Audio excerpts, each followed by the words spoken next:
Your mind is either your greatest weapon or your worst enemy. And right now, for most people, it's working against them. Every time you face resistance, every time things get uncomfortable, every time the path gets unclear, your mind starts looking for the exit. It whispers reasons to quit. It magnifies the problems. It minimizes your capability. And if you haven't trained it to do otherwise, it will sabotage every goal you set. This isn't about motivation. Motivation is temporary. This isn't about positive thinking. Positive thinking without action is delusion. This is about training your mind like you would train your body. Building mental muscle that doesn't give up when the weight gets heavy. Creating psychological resilience that doesn't crack under pressure. Most people's minds are weak. Not because they lack potential, but because they've never been trained. They've been conditioned to seek comfort, avoid difficulty, and quit when things don't go as planned.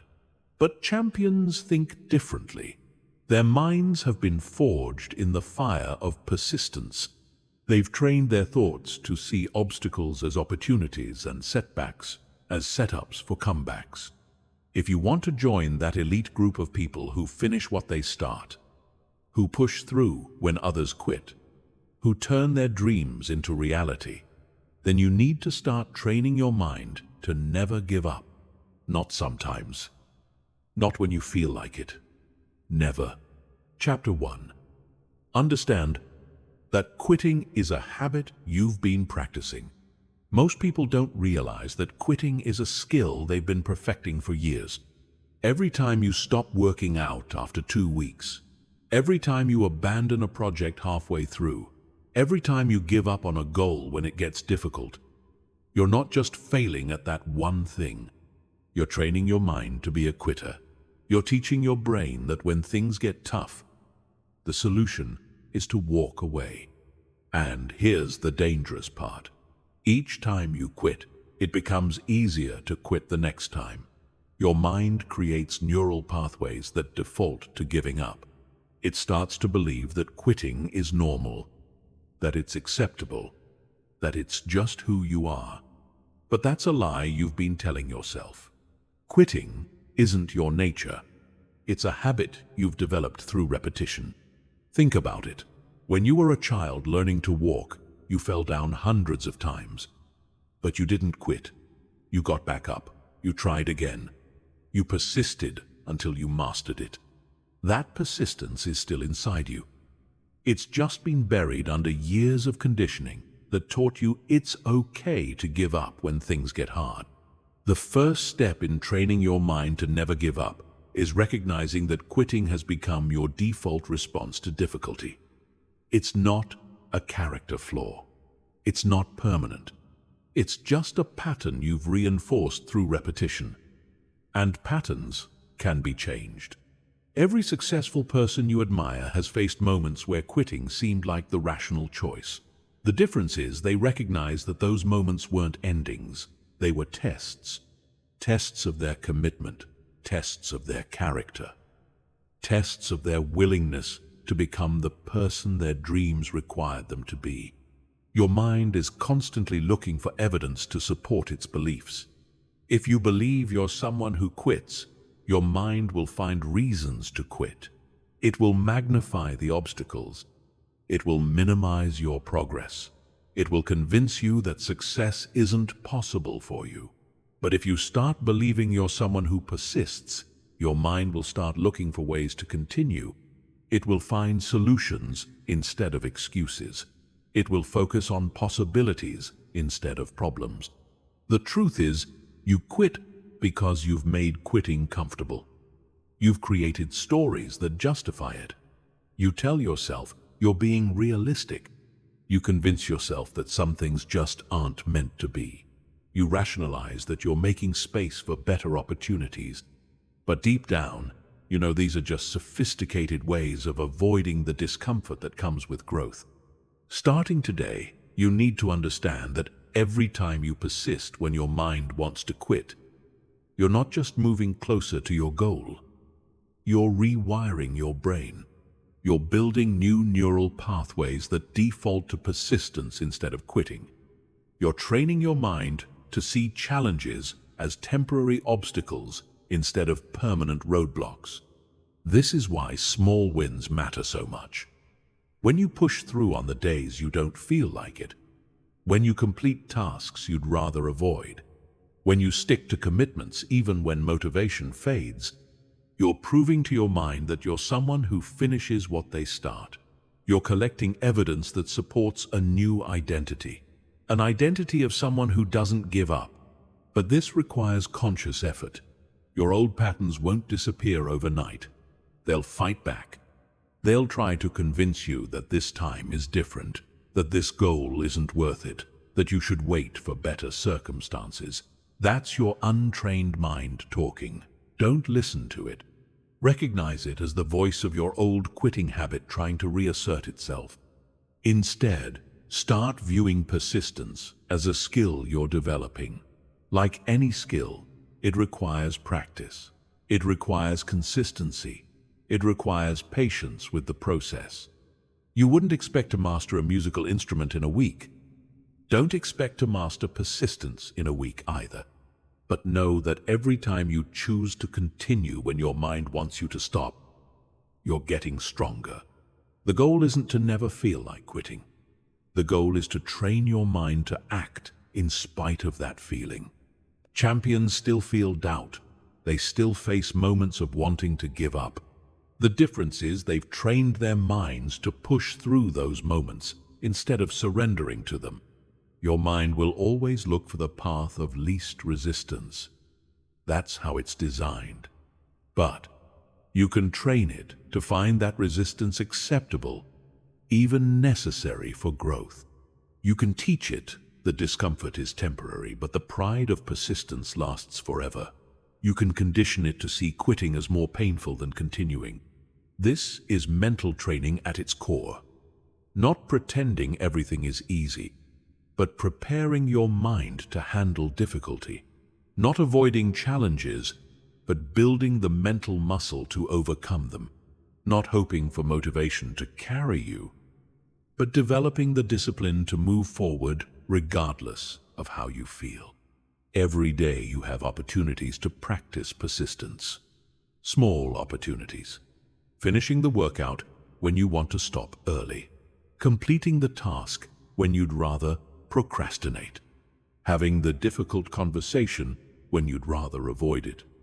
These aren't just isolated actions. They're training sessions for your mind. They're building the mental strength you'll need when bigger challenges arrive.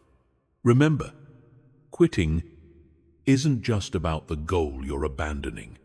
It's about the person you're becoming. Every time you quit, you're telling yourself that you're the type of person who gives up when things get hard. But every time you persist, you're proving that you're the type of person who finds a way to win. Stop treating quitting like it's neutral. It's not. It's actively working against your future. It's weakening your confidence. It's reinforcing patterns that will sabotage your success. Recognize it for what it is. A habit that needs to be broken, and start building the habit of persistence in its place. Chapter 2. Build mental strength through small daily wins. Mental strength isn't built in a moment of crisis.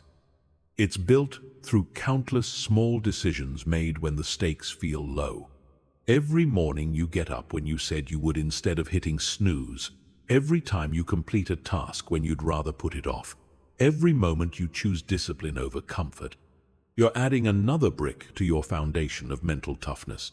Most people make the mistake of thinking they need to wait for big challenges to prove their strength. They believe they'll rise to the occasion when it really matters. But that's not how the mind works. Your mind performs under pressure exactly the way you've trained it to perform in daily life. If you're inconsistent with small things, you'll be inconsistent with big things. If you make excuses for minor discomfort, you'll make excuses when major obstacles appear. The beauty of building mental strength through small daily wins is that it's completely within your control. You don't need perfect circumstances. You don't need external motivation. You don't need anyone else's permission or support. You just need to start honoring the small commitments you make to yourself every single day. Start with your morning routine. This is where your mental training begins. Before the world has a chance to influence your thoughts, before challenges appear, before distractions pull at your attention, you have a window of pure control. Use it wisely. Set a wake-up time and honor it. Not when you feel like it, not when you got enough sleep, every single day. This simple act trains your mind that you're someone who keeps their word, even to themselves. Then stack small disciplines throughout your day. Make your bed. It takes 2 minutes, but it starts your day with a completion. Clean up after yourself immediately instead of leaving it for later. It builds the habit of finishing what you start. Keep your word in small conversations. If you say you'll call someone back, do it. If you promise to send an email, send it. These micro-commitments train your mind to trust your word. Physical discomfort is one of the best teachers for mental strength. When you're exercising and your body wants to stop, but you complete the set anyway, you're teaching your mind that feelings don't control actions. When you take a cold shower, even though every cell in your body resists it, you're proving that you can do difficult things. When you choose the healthy meal over the convenient one, you're training your mind to prioritize long-term benefits over immediate gratification. The key is consistency over intensity. It's better to do 10 push-ups every day for a year than to do 100 push-ups once and then quit. Your mind responds to patterns, not sporadic efforts. When you show up consistently, even in small ways, your mind starts to believe that showing up is just what you do. It becomes part of your identity rather than something you have to force.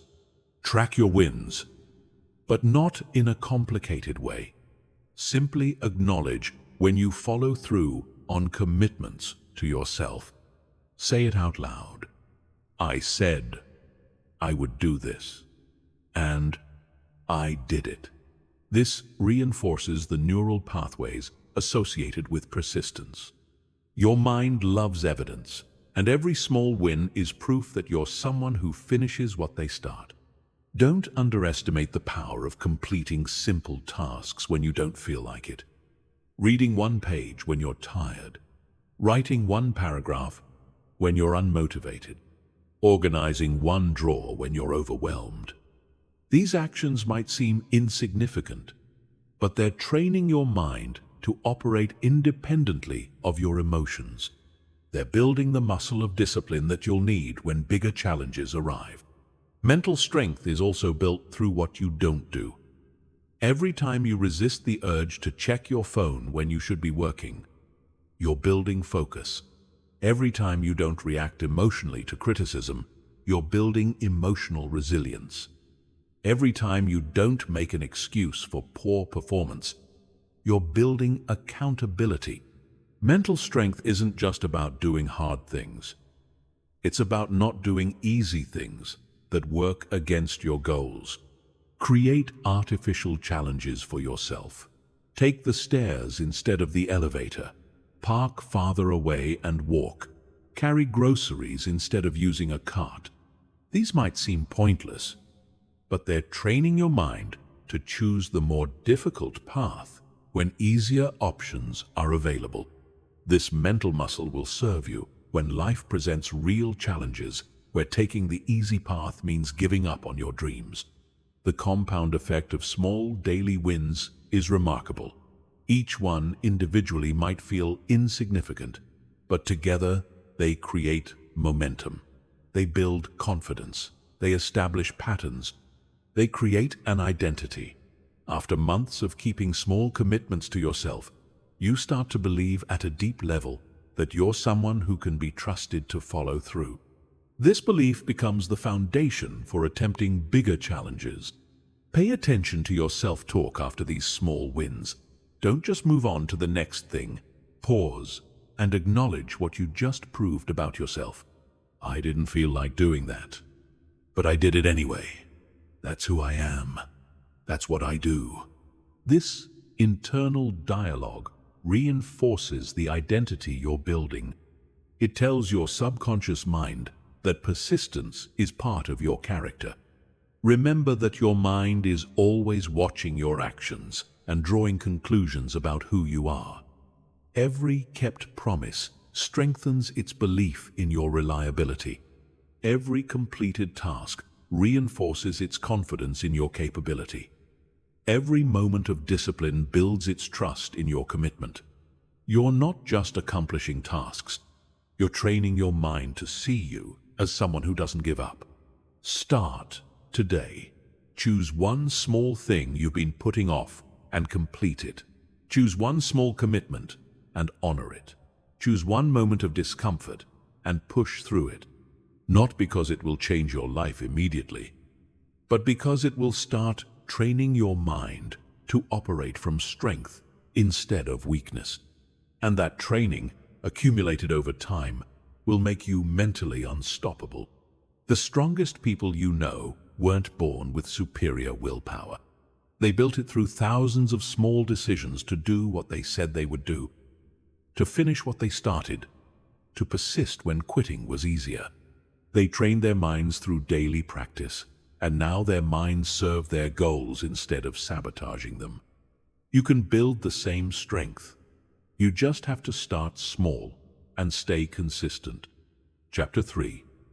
Train your mind to see obstacles as training. Your mind's interpretation of obstacles determines whether you grow stronger or give up entirely. Most people see obstacles as evidence that they should quit.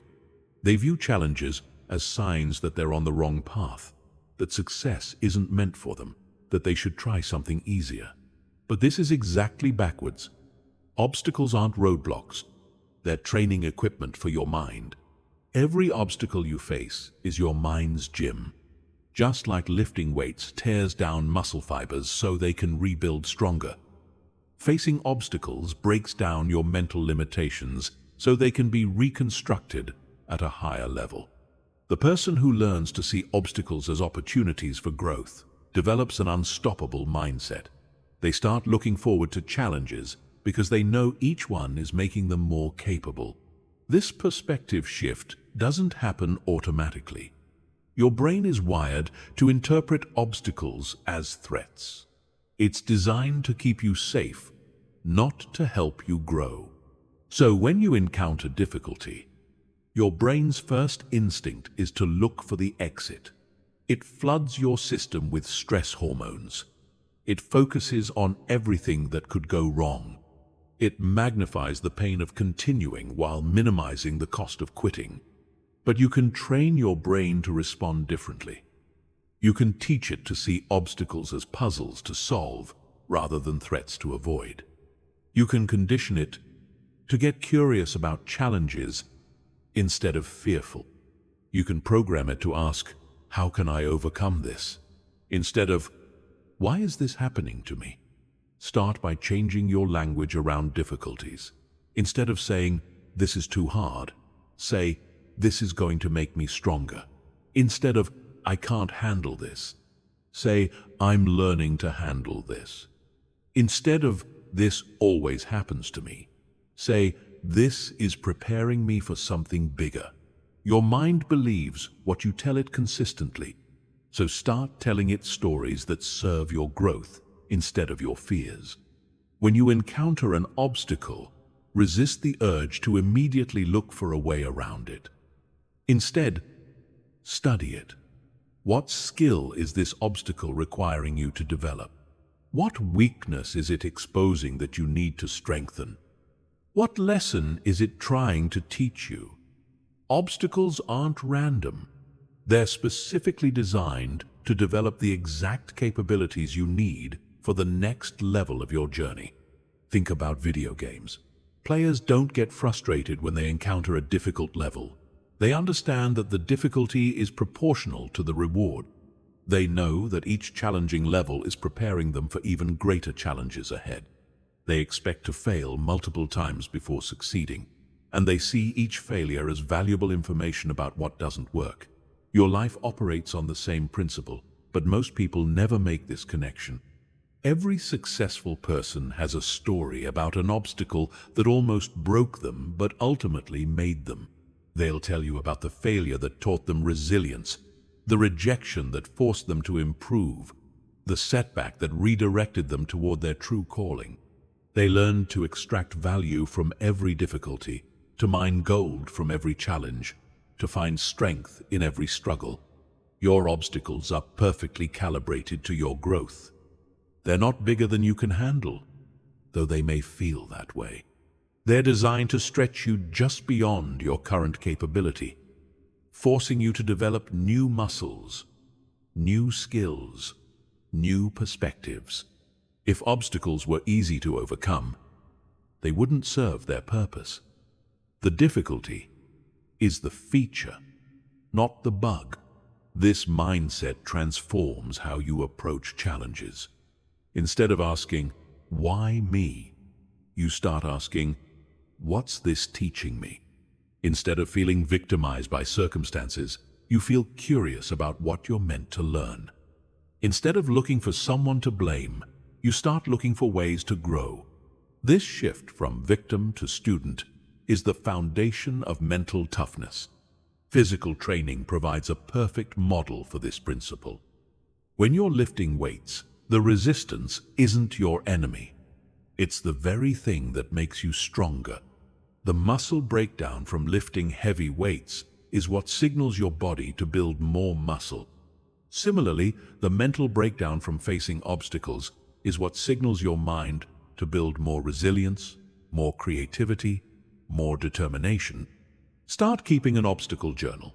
When you face a challenge, write down what it's requiring you to become. What quality does this obstacle demand that you don't currently possess? What skill does it require that you need to develop? What perspective does it demand that you haven't adopted? This practice trains your mind to immediately look for the growth opportunity in every difficulty. Celebrate obstacle victories differently than easy victories. When you overcome something that was genuinely difficult, that stretched you, that required you to become better than you were before, acknowledge the internal growth that occurred. You didn't just solve a problem, you upgraded your capacity to handle problems. You didn't just achieve a result, you became someone capable of achieving bigger results. Remember that your mind is constantly looking for evidence to support its beliefs about what you can handle. Every time you work through an obstacle instead of avoiding it, you're providing evidence that you're capable of more than you thought. Every time you persist through difficulty, you're proving that obstacles don't stop you, they strengthen you. This evidence accumulates and eventually reshapes your identity from someone who avoids challenges to someone who embraces them. The highest achievers in any field have learned to love obstacles because they know obstacles are what separate them from their competition. While others quit, they persist. While others complain, they adapt. While others make excuses, they make progress. They understand that obstacles aren't preventing them from reaching their goals. Obstacles are the path to their goals. Start today by identifying the biggest obstacle you're currently facing. Instead of focusing on how difficult it is, focus on who you'll become by overcoming it. What strength will you build?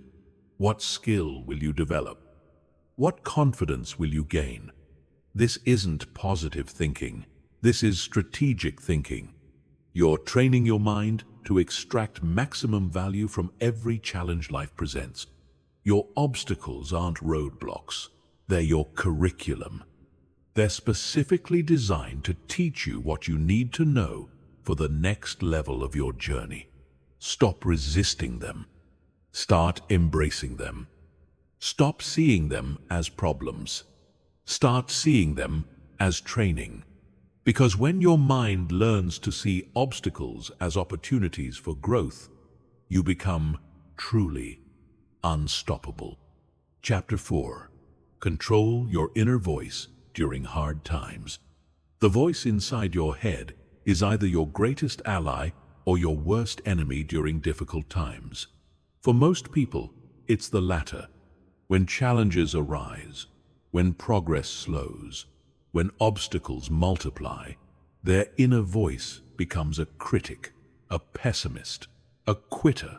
It floods their mind with doubt, fear, and negativity. It magnifies problems while minimizing possibilities. It convinces them that giving up is the rational choice. But champions have learned to control this voice. They've trained their inner dialogue to serve their goals instead of sabotaging them. They've developed the ability to think clearly under pressure, to maintain perspective during setbacks, to stay focused on solutions when problems seem overwhelming. This isn't a natural talent.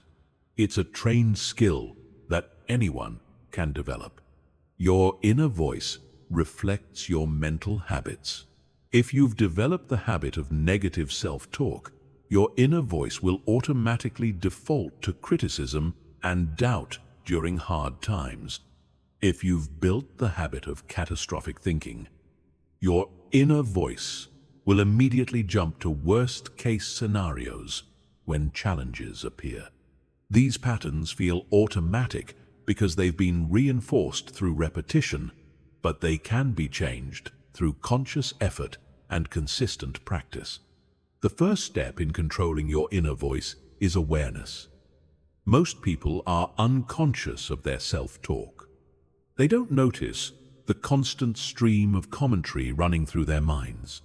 They don't realize how much their inner dialogue influences their emotions, their decisions, their actions. Start paying attention to what you're saying to yourself, especially during difficult moments. Notice the tone, the content, the patterns. When you become aware of negative self-talk, don't try to suppress it. Suppression doesn't work and often makes the thoughts stronger. Instead, acknowledge the thought and then consciously choose a more useful response. If your inner voice says, "I can't handle this," acknowledge it and then respond with, "I'm learning to handle this." If it says, "This is too hard," acknowledge it and then respond with, "This is making me stronger." Develop standard responses to common negative thoughts. When your inner voice says you should quit, have a prepared response. Quitting isn't an option. I'm going to find a way through this. When it says you're not good enough, respond with, "I'm becoming better every day. I'm exactly where I need to be in my journey." When it says this is impossible, respond with, "Nothing is impossible. I just haven't found the solution yet." Your inner voice during hard times should sound like a coach, not a critic. A coach acknowledges difficulties, but focuses on solutions. A coach recognizes setbacks, but emphasizes comeback strategies. A coach sees current limitations but believes in future possibilities. Train your inner voice to ask better questions. What can I learn from this? How can I improve? What's my next step? Who do I need to become to overcome this? The quality of your self-talk determines the quality of your mental state. If you talk to yourself with encouragement, understanding, and determination, you'll feel encouraged, understood, and determined. If you talk to yourself with criticism, judgment, and defeat, you'll feel criticized, judged, and defeated. Your emotions follow your thoughts. So controlling your thoughts is essential for controlling your emotional state during challenging times. Practice positive self-coaching daily, not just during hard times. Speak to yourself the way you would speak to someone you care about who is facing a difficult challenge. Be firm but kind. Be honest but encouraging. Be realistic but optimistic. The more you practice supportive self-talk during normal times, the more automatic it becomes during challenging times. Remember that your inner voice is not the truth.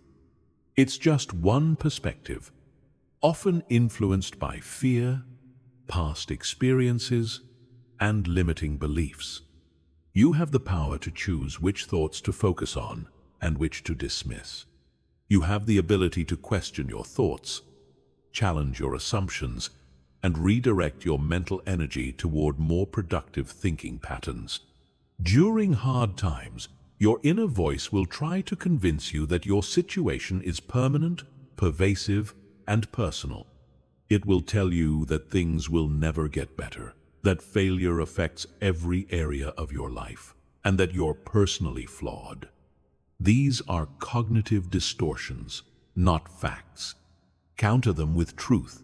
Challenges are temporary, setbacks are specific to situations, and struggles are part of growth, not evidence of inadequacy. Create mental anchors that you can return to when your inner voice becomes destructive. These might be personal mantras, inspiring quotes, past victories, or future visions. When negative self-talk begins to spiral, immediately redirect your attention to one of these anchors. This gives your mind something positive to focus on and breaks the cycle of negative thinking. Your inner voice becomes stronger through use. If you consistently engage with negative thoughts, they become louder and more frequent. If you consistently redirect toward positive thoughts, they become your default pattern. This is why it's crucial to be intentional about your self-talk, especially during difficult periods when your mind is most vulnerable to negativity.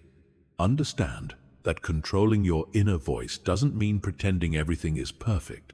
It means speaking to yourself in a way that acknowledges reality while maintaining hope, recognizes challenges while believing in your ability to overcome them, accepts setbacks while staying committed to your goals. It's about being honest but helpful, realistic but resilient. Your inner voice during hard times should remind you of your why, your progress, your capabilities, and your determination. It should connect you to your deeper purpose.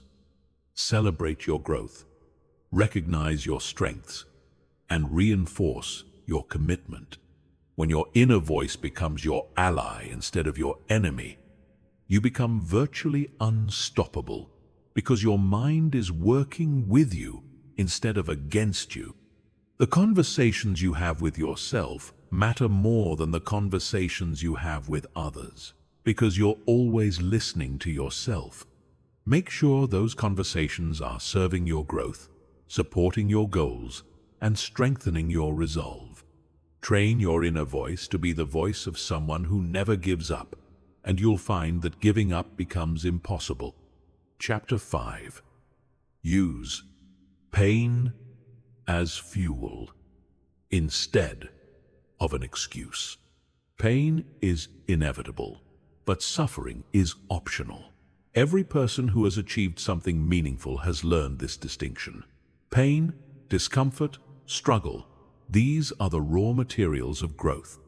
They're not obstacles to overcome, but fuel to be harnessed. The person who learns to use pain as motivation instead of an excuse develops an unstoppable advantage because they're powered by the very thing that stops everyone else. Most people run from pain. When they feel discomfort, they immediately look for relief. When they face struggle, they search for an easier path. When they encounter rejection, they take it as a sign to quit. This is exactly backwards. Pain isn't telling you to stop. Pain is telling you that you're at the edge of your comfort zone, the exact place where growth happens. Physical pain teaches this lesson clearly. When you're working out and your muscles start to burn, that's not a signal to stop. That's a signal that you're creating the conditions for strength. The burn is the feeling of your muscles adapting, growing, becoming more capable. Similarly, emotional and mental pain is often the feeling of your character adapting, growing, becoming more resilient. But using pain as fuel requires a fundamental shift in how you interpret discomfort. Instead of seeing pain as evidence that something is wrong, you must learn to see it as evidence that something is right. You're pushing boundaries. You're expanding limits. You're becoming more than you were before. This reinterpretation transforms pain from an enemy into an ally. Every successful person has a collection of painful experiences that they credit with making them who they are. The rejection that motivated them to improve. The failure that taught them persistence.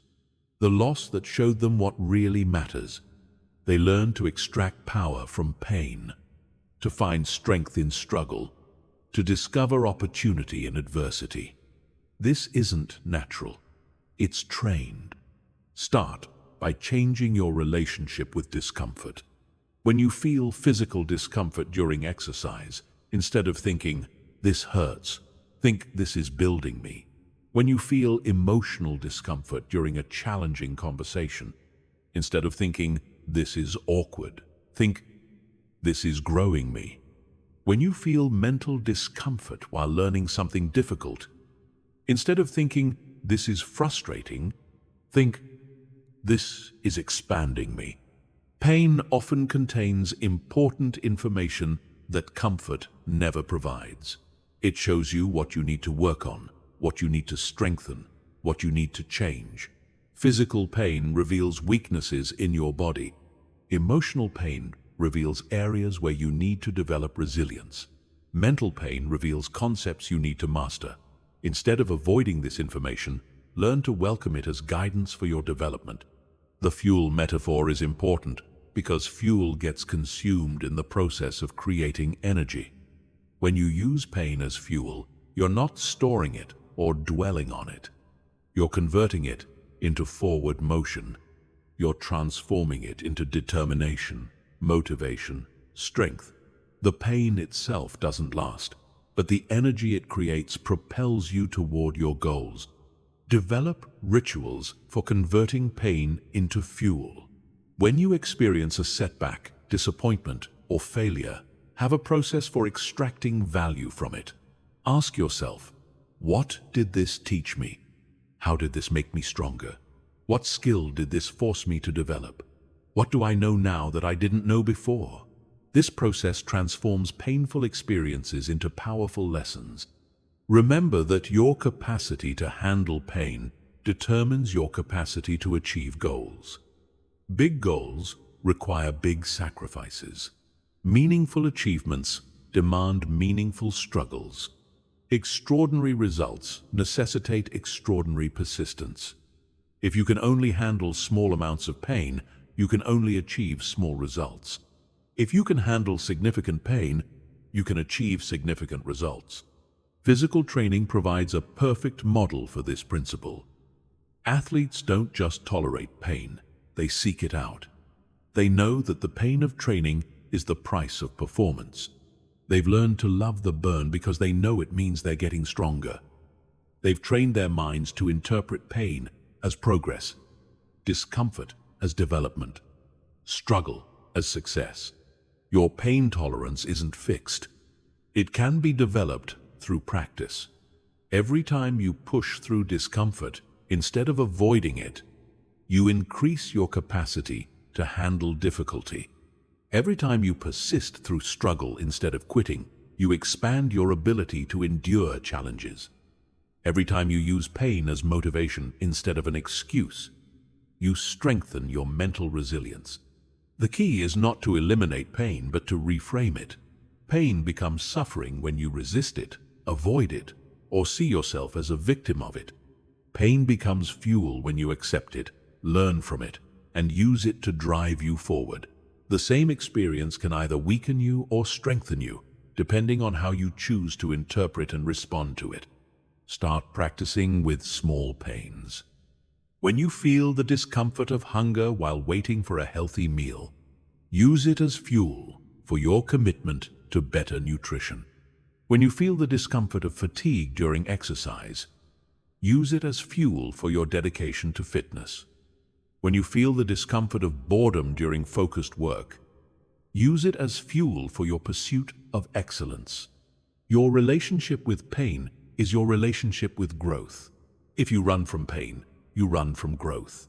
If you avoid discomfort, you avoid development. If you quit when things get hard, you quit on becoming the person your goals require you to be. But if you learn to harness pain, to convert struggle into strength, to transform obstacles into opportunities, you become truly unstoppable. Pain is not your enemy unless you make it your enemy. Pain is not telling you to quit unless you let it tell you to quit. Pain is simply information, energy, raw material for building a stronger, more capable, more resilient version of yourself. Learn to use it wisely, and you'll discover that the very thing that stops most people becomes the thing that propels you forward. Chapter 6. Stay focused when everything falls apart. When your world starts crumbling, when plans collapse, when everything you thought was solid starts to shake, your mind faces its ultimate test. This is when most people lose their focus entirely. They panic. They scatter their energy in a dozen directions. They become reactive instead of strategic. They let chaos on the outside create chaos on the inside. But this is precisely when focus becomes most valuable and most difficult to maintain. Focus during crisis isn't about pretending everything is fine.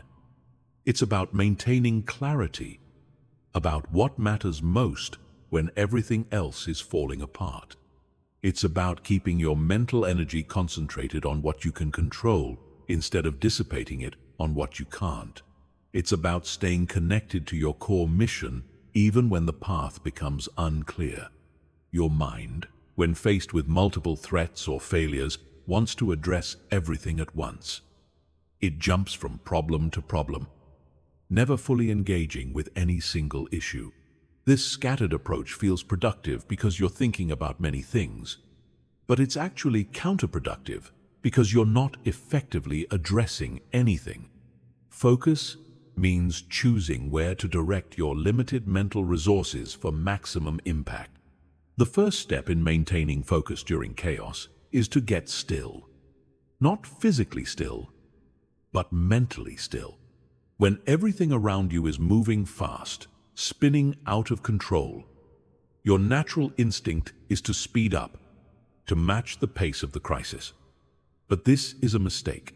The more chaotic the external situation becomes, the more calm and deliberate your internal response must be. Create a hierarchy of importance. When multiple areas of your life are struggling simultaneously, you cannot fix everything at once. You must choose what to focus on first, second, third. This isn't about ignoring problems. It's about addressing them strategically instead of randomly. The person who tries to solve 10 problems at once usually solves none. The person who focuses on one problem at a time eventually solves them all. Your ability to focus during crisis depends largely on your preparation before crisis. If you've trained your mind to stay focused during normal times, it will be easier to maintain focus during abnormal times. If you've built the habit of single tasking, of deep work, of sustained concentration, these skills will serve you when you need them most. Focus is like a muscle that must be strengthened before it's tested. When everything falls apart, your mind will want to focus on everything that's going wrong. This is natural but destructive. It creates a downward spiral of negative thinking that clouds your judgment and paralyzes your action. Instead, train your mind to focus on what's still working, what you can still control, what's still possible. This isn't denial, it's strategic thinking. One of the most powerful focus techniques during crisis is the next step principle. Instead of trying to see the entire path through the chaos, focus only on the next logical step. What's the one thing you can do right now that will move you slightly forward? What's the single action that will improve your situation even marginally? Take that step, then identify the next one. Your mind during crisis will flood you with worst-case scenarios. It will show you everything that could go wrong, everyone you might disappoint, every way you might fail. This is your brain's attempt to prepare for threats, but it often creates more fear than preparation. Counter this tendency by deliberately focusing on best-case scenarios, on what could go right, on the opportunities that crisis often creates. Understand that crisis is temporary, but the habits you build during crisis are permanent. If you train yourself to lose focus when things get difficult, you'll struggle with focus throughout your life. If you train yourself to maintain focus when everything falls apart, you'll develop unshakable concentration that serves you in all situations. Crisis is not just something to survive, it's something to learn from. Focus during chaos requires extreme selectivity about what information you consume. When everything is falling apart, you'll be tempted to constantly check news, social media, updates, opinions. This information overload will fragment your attention and increase your anxiety. Be ruthless about cutting off information sources that don't directly help you solve your immediate problems. Physical practices can support mental focus during crisis. Regular exercise, even if it's just a short walk, helps clear your mind and reduce stress hormones that cloud thinking. Proper sleep, even if you have to schedule it aggressively, maintains the cognitive function necessary for clear decision-making. Good nutrition supports stable blood sugar and brain function. These aren't luxuries during crisis. They're necessities for maintaining focus. Remember that your focus during crisis sends a message to everyone around you. When others see you staying calm and focused while everything falls apart, it instills confidence, it creates stability, it provides leadership. Your ability to maintain focus doesn't just help you navigate the crisis, it helps everyone connected to you navigate it as well. Crisis often reveals what truly matters. When everything is stripped away, when all the non-essentials are removed, what remains is what's actually important. Use this clarity to refine your focus permanently.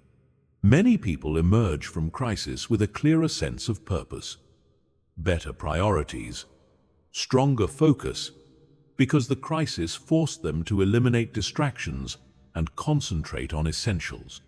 Your mind will tell you that you can't afford to focus on just one thing when so many things need attention. This is a lie. You can't afford not to focus. Unfocused effort during crisis is wasted effort. Scattered energy during emergency is ineffective energy. The more challenging your situation becomes, the more concentrated your response must be. Practice focusing during small emergencies so you're prepared for large ones. When your day gets disrupted, when unexpected problems arise, when minor crises appear, use these as training opportunities. Practice staying calm, getting clear on priorities, focusing on solutions instead of problems. These smaller challenges are preparation for bigger ones. The ability to stay focused when everything falls apart is what separates those who emerge stronger from those who emerge broken. It's what distinguishes those who find opportunity in crisis from those who only see threat. It's what defines those who use difficult times to build character versus those who use difficult times as excuses for poor character. Your focus during your worst times reveals your true strength. Anyone can stay focused when everything is going well.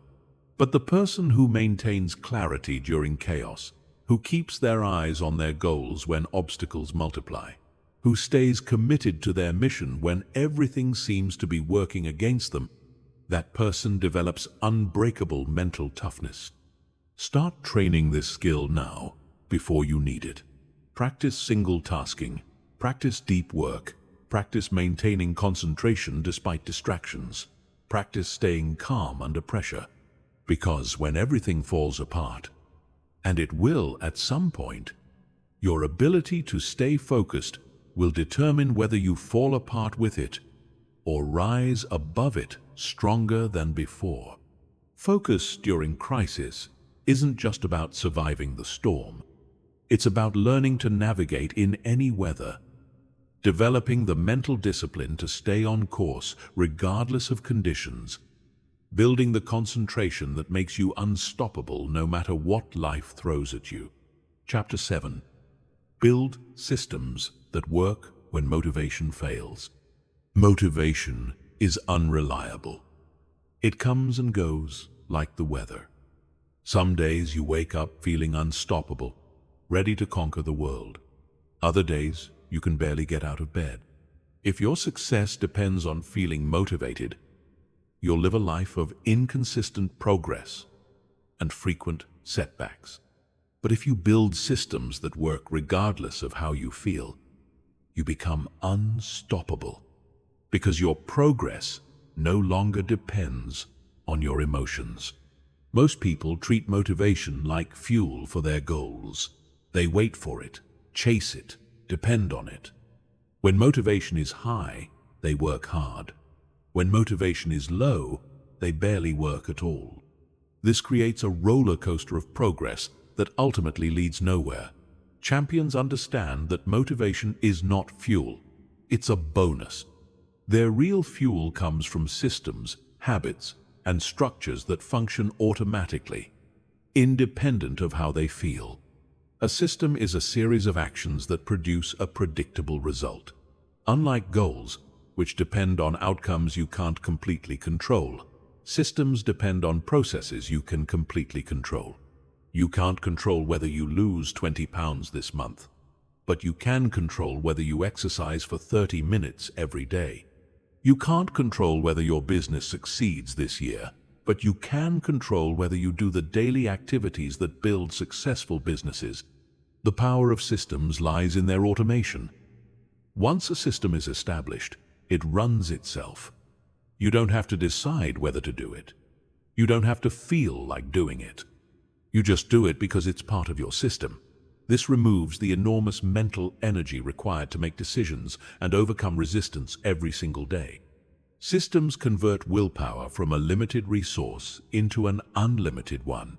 Start by identifying the daily actions that, if performed consistently, would inevitably lead to your goals. These actions should be specific, measurable, and completely within your control. If your goal is better health, your daily actions might include 30 minutes of exercise, 8 glasses of water, and 7 hours of sleep. If your goal is business growth, your daily actions might include 1 sales call, 1 piece of content creation, and 1 hour of skill development. Your systems must be designed for your worst days, not your best days. On your best days, you'll exceed your systems naturally. But on your worst days, when motivation is absent, when energy is low, when obstacles seem overwhelming, your systems must still be achievable.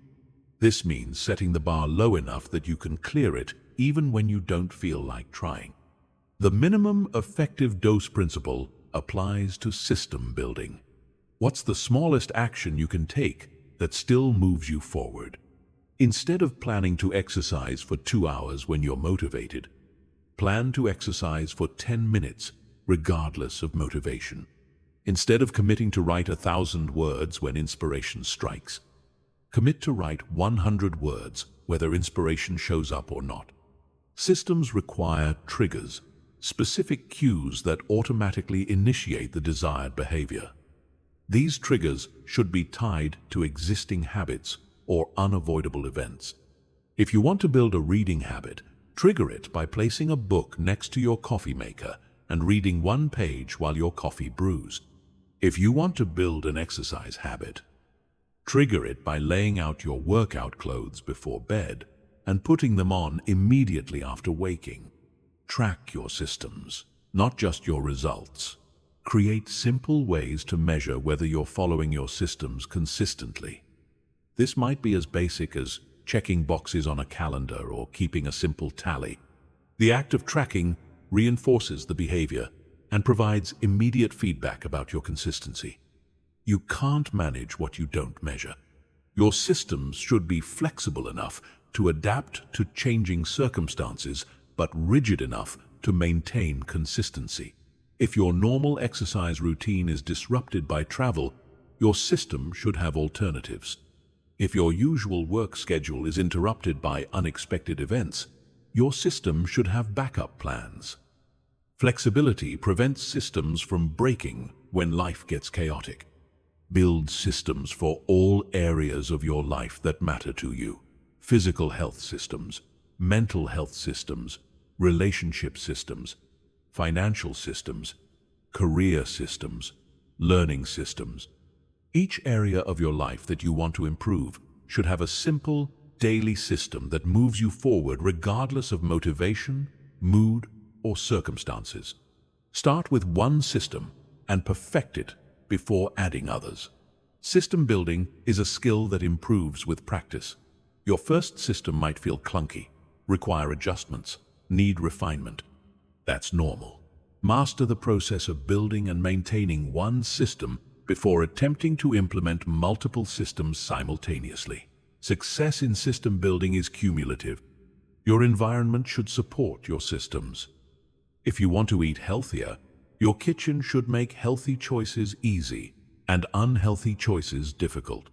If you want to read more, books should be visible and accessible, while distracting devices should be hidden. If you want to exercise regularly, your workout clothes should be ready and your path to exercise should be cleared. Systems compound over time. Small daily actions create massive results when sustained consistently. The person who writes 1 page per day writes a book in a year. The person who exercises for 20 minutes daily transforms their health in months. The person who learns for 30 minutes daily masters new skills in seasons. Systems harness the power of compound interest for personal growth. Remember that systems are more important than goals. Goals tell you where you want to go. Systems get you there. Goals depend on outcomes you can't control. Systems depend on processes you can control. Goals create pressure and stress. Systems create progress and peace. Focus on building systems that align with your values and naturally produce the results you desire. Your system should evolve as you grow.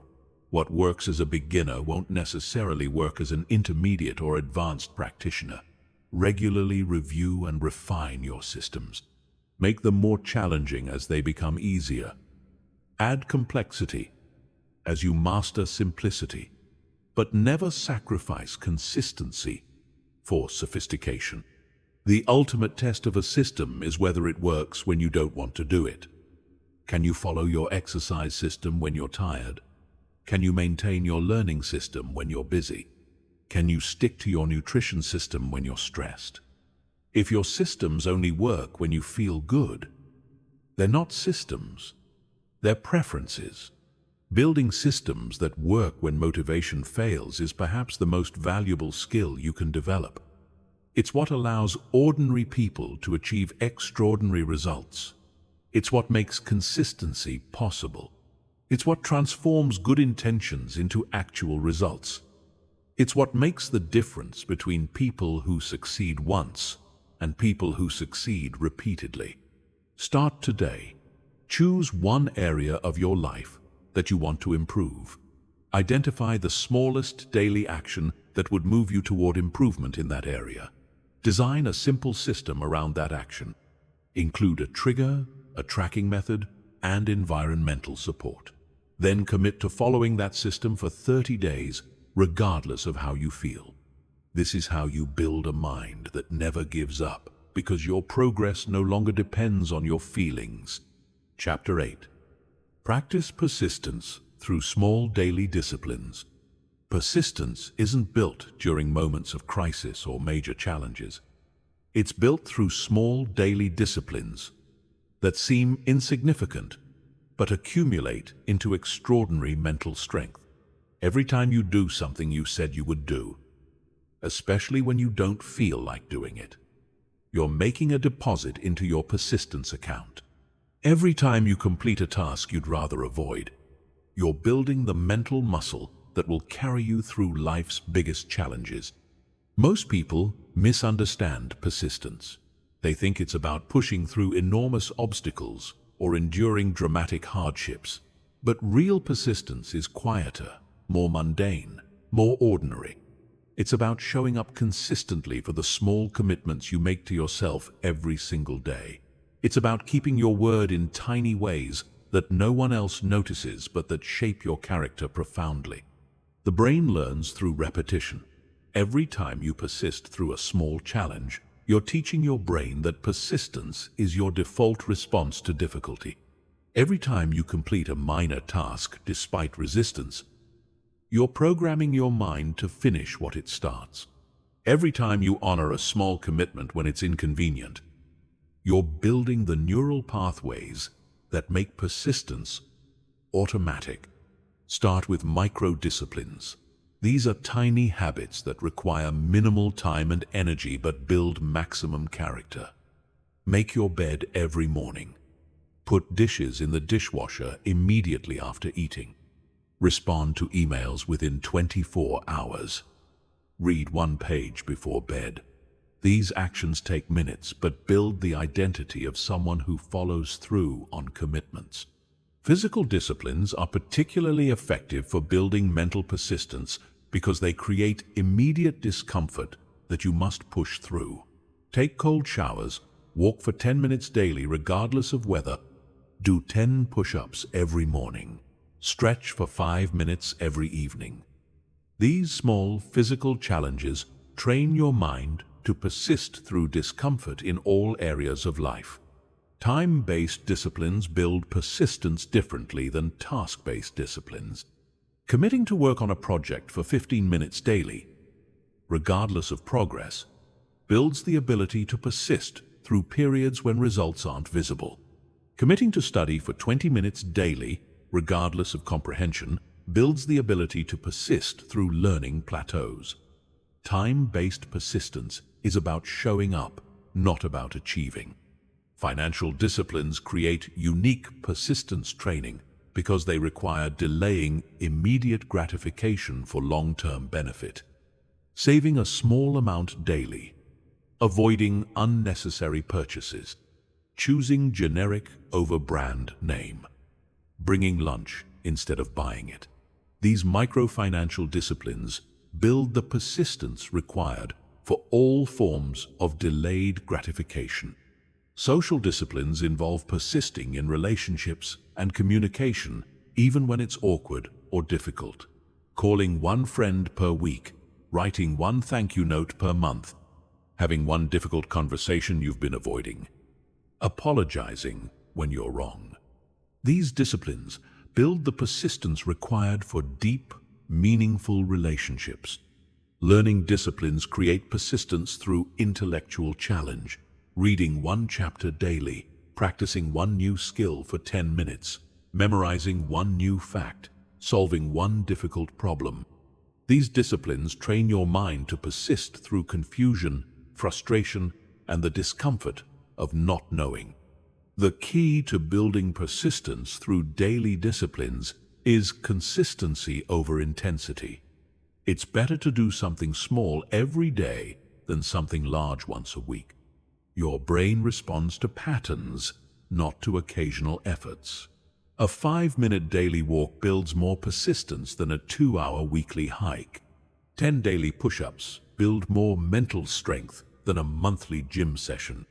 Track your daily disciplines simply but consistently. This might be check marks on a calendar, notes in a journal, or marks on a chart. The act of tracking serves multiple purposes. It provides immediate feedback, it creates accountability, it shows progress over time, and it reinforces the behavior. You're more likely to persist with what you measure. Connect your daily disciplines to your larger purpose. Understand why each small habit matters in the context of your bigger goals. Your morning routine isn't just about starting the day well. It's about building the persistence you'll need to achieve your life vision. Your exercise habit isn't just about physical health. It's about proving to yourself that you can persist through discomfort.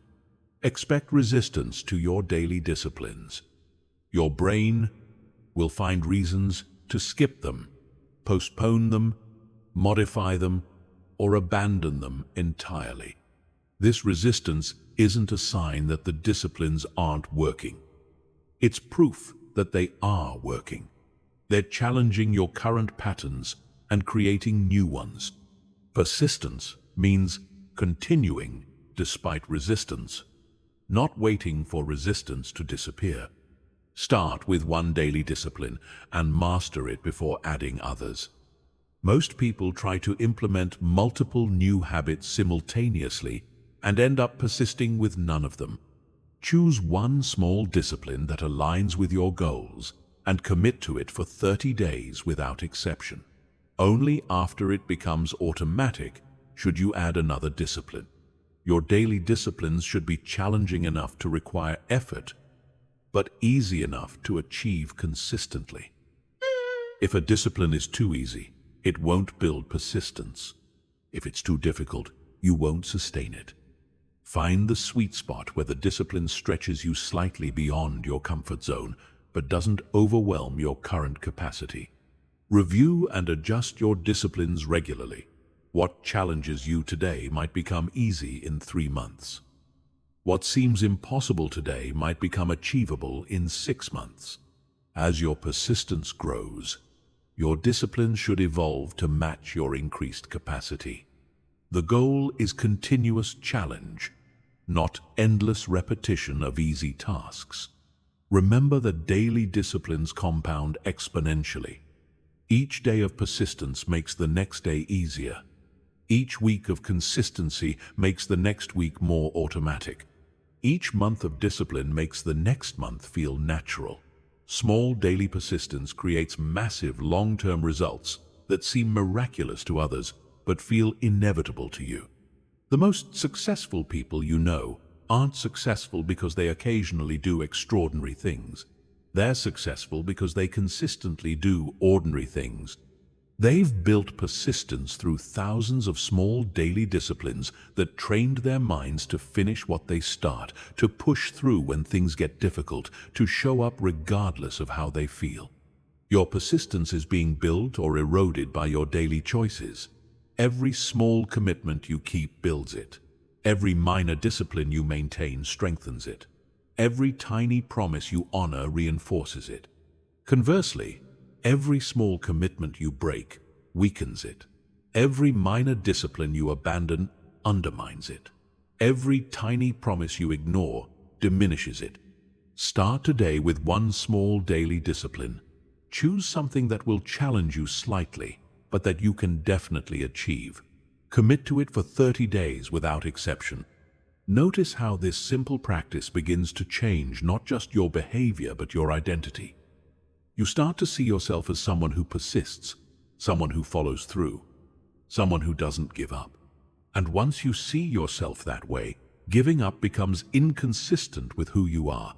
Chapter 9. Reframe setbacks as setups for comebacks. Your relationship with setbacks determines whether they devastate you or develop you. Most people see setbacks as evidence that they should quit, that success isn't meant for them, that they're on the wrong path. They interpret every failure as a verdict on their capability, every rejection as a judgment on their worth, every obstacle as a sign to give up.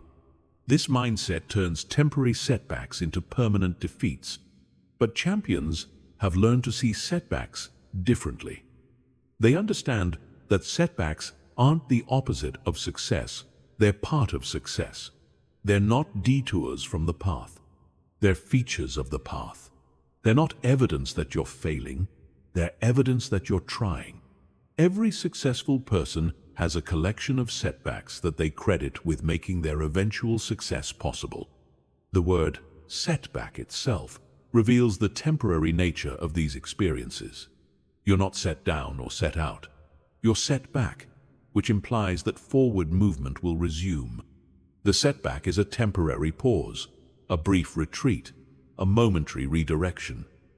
It's not a permanent position unless you decide to make it one. Reframing setbacks requires understanding their true function. Setbacks reveal weaknesses that need to be strengthened. They expose gaps that need to be filled. They highlight skills that need to be developed. They show you what you need to learn, what you need to improve, what you need to change. Without setbacks, you would continue forward with blind spots that would eventually cause much larger failures. Every setback contains valuable information that success never provides. Success teaches you what works, but setbacks teach you what doesn't work.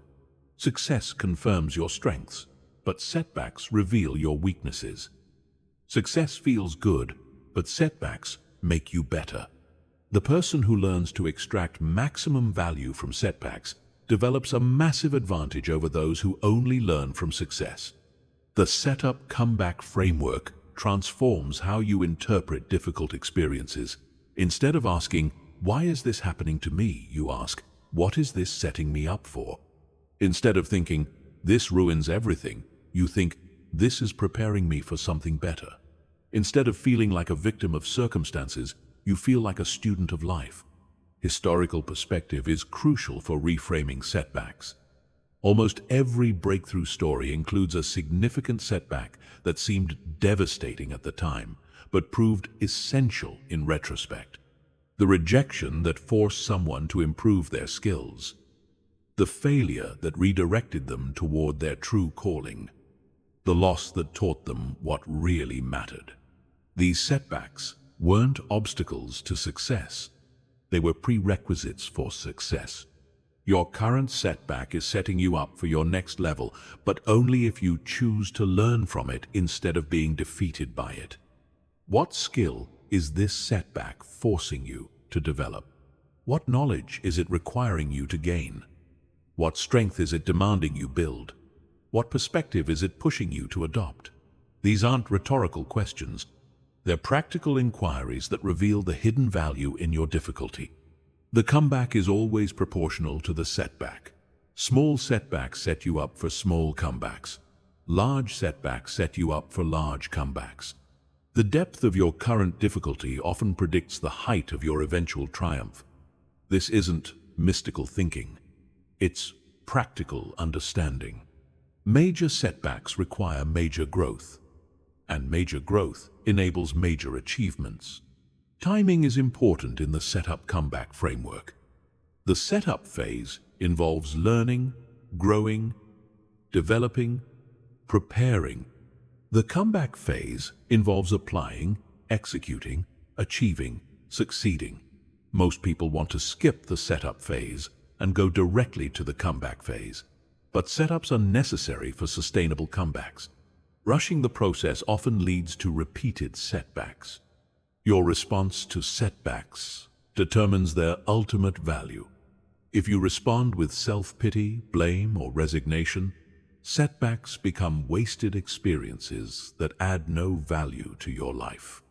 If you respond with curiosity, determination, and growth mindset, setbacks become valuable investments in your future success. The same setback can either weaken you or strengthen you depending on how you choose to frame and respond to it. Develop a standard process for handling setbacks. When something goes wrong, when plans fall apart, when efforts fail, have a predetermined sequence of steps. First, acknowledge the reality of the situation without denial or drama. Second, extract the lessons from the experience. Third, identify what needs to change going forward. Fourth, create a plan for applying the lessons.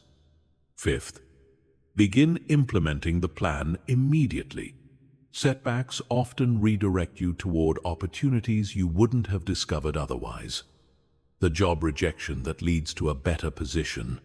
The relationship ending that opens space for a healthier one. The business failure that teaches you what you need to know for the next venture. These redirections often feel like setbacks initially, but prove to be setups for better outcomes. Community perspective helps with reframing setbacks. Share your struggles with people who understand that setbacks are normal parts of any worthwhile journey. Avoid people who will encourage self-pity or suggest that you should quit. Surround yourself with others who see setbacks as setups, who understand that temporary defeats often precede permanent victories. Document your setback to comeback stories. Keep a record of times when what seemed like a disaster ultimately led to something better. These stories become powerful evidence that setbacks are temporary and often beneficial. When you face new setbacks, you can remind yourself of previous times when difficulty led to growth, when problems led to solutions, when endings led to beginnings. Physical metaphors help reinforce the setup comeback framework. A spring must be compressed before it can jump. A bow must be pulled back before the arrow can fly forward. A wave must gather force before it can create impact. Your setback might be the compression, the pullback, the gathering force that enables your eventual breakthrough. Remember that comebacks are more satisfying than uninterrupted success. The person who overcomes significant obstacles appreciates their achievements more deeply than the person who never faced difficulty. The struggle makes the success meaningful. The setback makes the comeback sweet. The challenge makes the victory valuable. Your setback is not your destination, it's your preparation. It's not your conclusion, it's your education. It's not your ending, it's your beginning. The same experience that could defeat you if misinterpreted can propel you if properly framed. The difference lies not in the circumstances but in your perspective. Start reframing your current setbacks today. What is your current difficulty setting you up for? What is it teaching you? How is it preparing you? What comeback is it making possible? These questions transform you from a passive victim of circumstances into an active participant in your own development. And that transformation is often the real purpose of the setback. To change not just your circumstances, but your character. Chapter 10. Celebrate progress instead of waiting for perfection. Perfection is the enemy of progress. It's the reason most people never build momentum, never gain confidence, never develop the persistence required for long-term success. They set impossibly high standards that nobody could meet consistently, then use their inevitable failures as evidence that they should quit. They wait for the perfect plan, the perfect moment, the perfect performance before acknowledging any value in their efforts. This perfectionist mindset is particularly destructive for building mental resilience because it makes giving up seem rational. When your standard is perfection, anything less feels like failure. When your expectation is flawless execution, normal human mistakes feel devastating. When your requirement is immediate mastery, the natural learning process feels inadequate.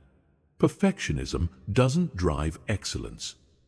It drives paralysis. Progress, not perfection, is the true measure of growth. Progress means you're better today than you were yesterday, even if you're not where you want to be tomorrow. Progress means you're moving in the right direction, even if you're moving slowly.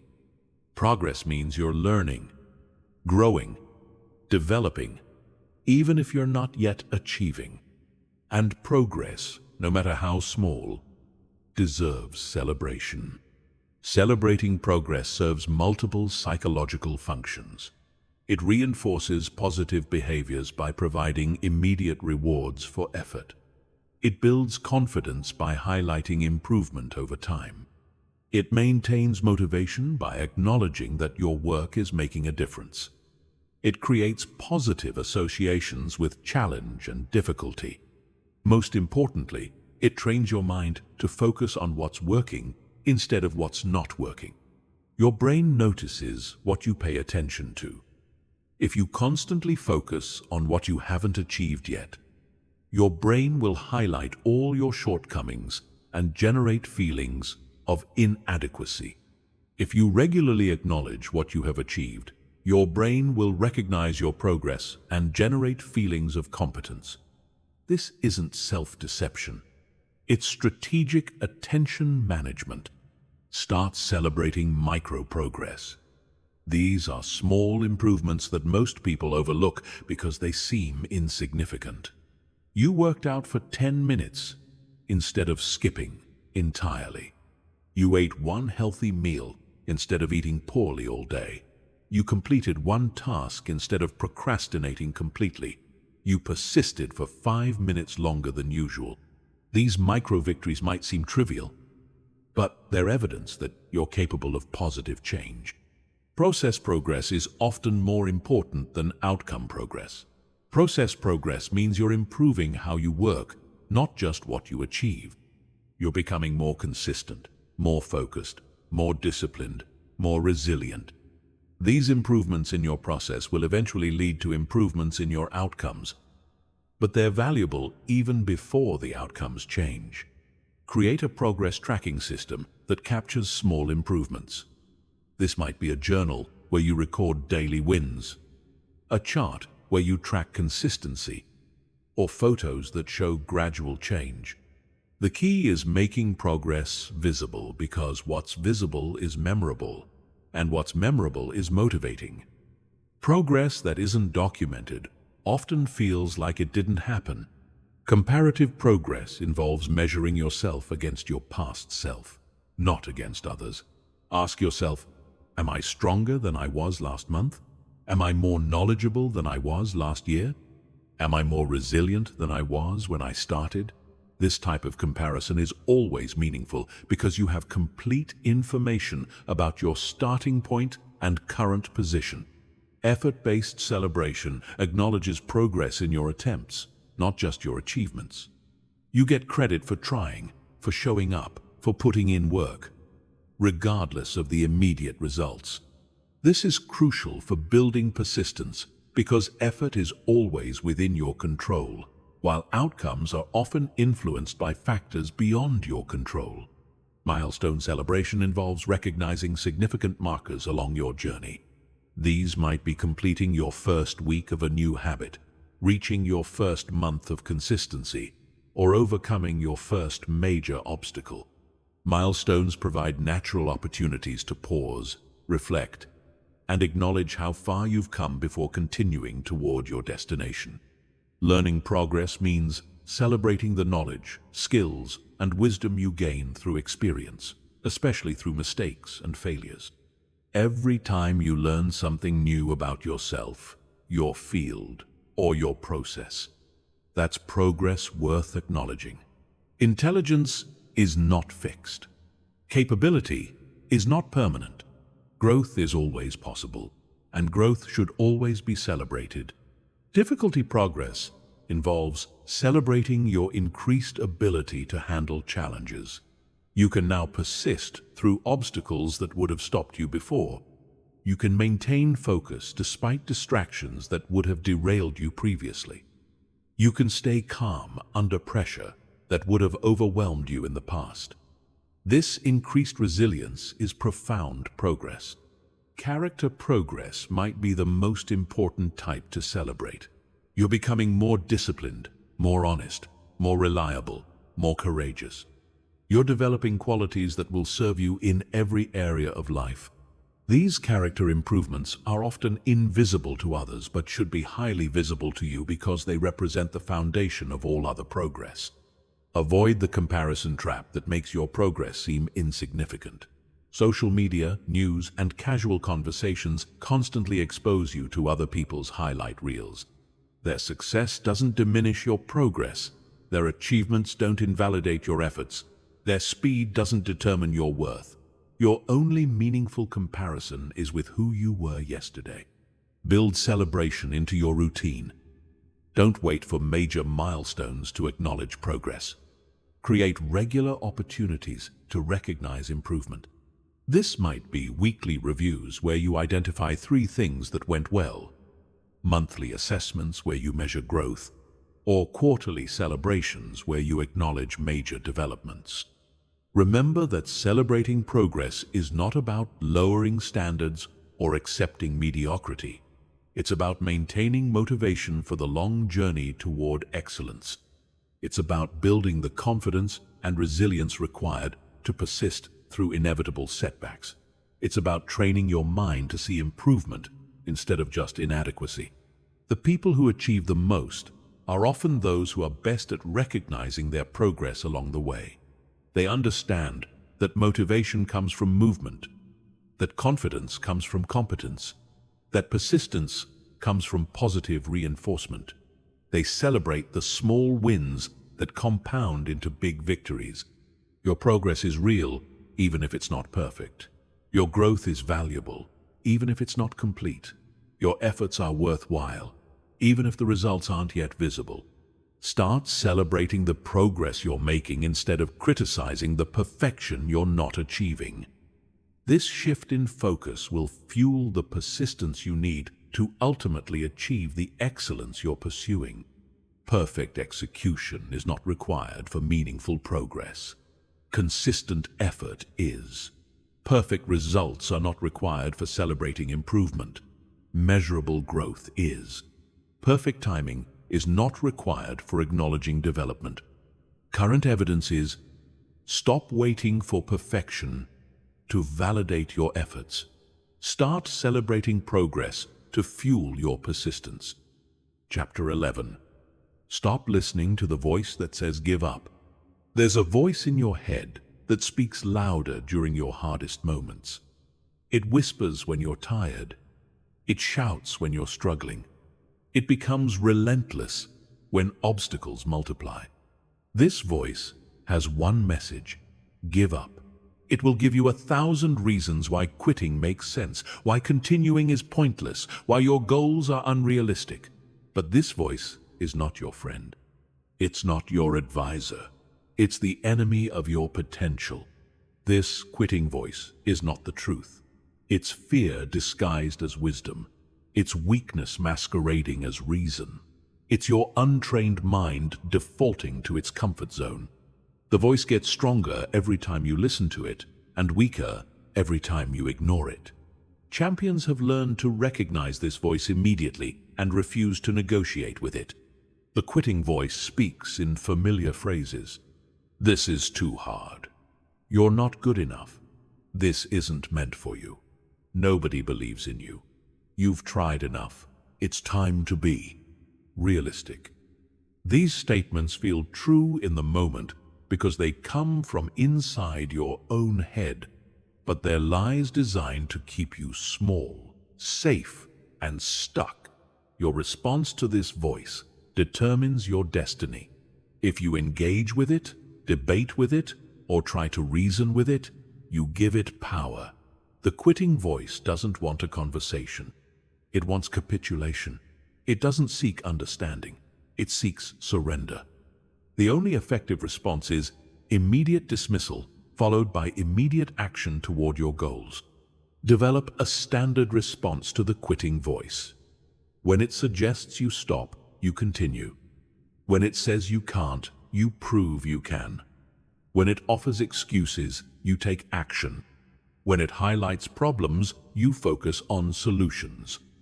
When it emphasizes pain, you remember your purpose. This automatic response pattern weakens the voice's influence over time.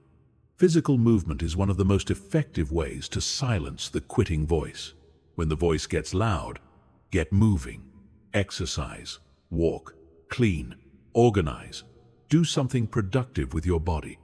Physical action changes your mental state, redirects your focus, and proves that you're stronger than your thoughts. Movement creates momentum that crowds out negativity. The quitting voice feeds on isolation and inactivity.